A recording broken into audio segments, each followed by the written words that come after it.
Aujourd'hui, c'est une journée de camp de sélection. Comment s'est passée la saison? Parce que là, la saison pour les joueurs, là, c'est pas mal terminé. Dans l'ensemble, c'est une bonne saison. C'est sûr que nous autres, de par notre philosophie, on va faire un gros changement. C'est-à-dire, au lieu d'être tributaire de calendrier qu'on reçoit en septembre, on bâtit nos propres calendriers. Donc, on est capable à ce moment-là de rendre l'importance de l'école en priorité, c'est-à-dire bâtir des calendriers sportifs en fonction de l'académique, ce qui présentement n'est pas possible au Québec. Puis aussi un réseautage nord-américain où il y a beaucoup de décideurs dans le monde du hockey. Mettre nos jeunes plus sur une vitrine nationale, internationale, ça va leur rendre service pour le placement, ça c'est clair. Maintenant, la saison en tant que telle, on avait des équipes très jeunes, on avait les équipes les plus jeunes dans chaque catégorie.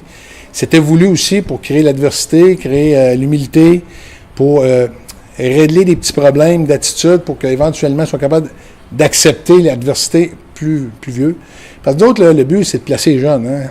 15, 16, 17 ans, c'est l'époque qui s'ouvre, 18 ans, 19 ans même. C'est ça qu'on veut faire. Donc, plus ils sont jeunes, plus on va leur rendre ça accessible, cette mentalité-là, de travailler fort, l'éthique de travail, l'importance de l'école. On va faire en sorte qu'on ait des meilleures personnes, plus d'ouverture. On ne gagne pas des bannières, on ne gagne pas des championnats, on place des jeunes. C'est ça qu'on fait.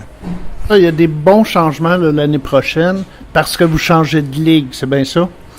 Bien, dans le fond, nous autres, on a 71 organisations en Ontario, au Nouveau-Brunswick, aux États-Unis avec qui on fait affaire. Donc, c'est facile de se réseauter, parce que ça fait 9 ans qu'on va aux États-Unis avec le U18, dans le fond, puis on a beaucoup de bons résultats. On va faire profiter nos U16, U14, U12 de cette plateforme-là de visibilité accrue. Fait que c'est ça qui est intéressant. Les 9 ans de développement qu'on a fait sont payants aujourd'hui pour la suite des choses pour nos plus jeunes. Là. C'est pour ça qu'on fait ça. Comme l'année dernière, tu as des camps là, cet été pour les joueurs. Ça commence bientôt, là, je pense. Bien, on a développé ici en partenariat avec le complexe du CPRO une école de hockey qui est accessible à tout le monde, pas juste aux gens de Ulysse. On fait une grosse semaine au mois d'août, je dirais plus spécifiquement justement pour nos élèves athlètes, ceux que ça les intéresse pourront s'inscrire. Puis on a aussi même les mardis des cliniques avec nos anciens, Étienne, Danick Hamon, Benjamin Lagarde, des gars qui ont joué pro, tout ça. Donc, on donne aussi l'accès à des gens qui ne peuvent pas venir une semaine, peuvent venir le soir. Donc, on offre différents programmes là, pour les jeunes au cours de l'été. Notre site Internet, on invite les jeunes à le visiter. Il y a beaucoup d'informations qui sont là. Il y a une belle nouveauté cette année qu'on va annoncer aux parents, c'est que nos jeunes vont être répertoriés par Projection Hockey, qui est un kit complet pour le joueur de hockey moderne. Ça, c'est phénoménal. Les jeunes avec un code d'accès vont avoir accès à tous les spécialistes dans le monde au niveau du hockey, que ce soit nutritionnistes, même des vidéos au niveau des feintes. Ça va être assez phénoménal. Ça va le suivre partout, ça.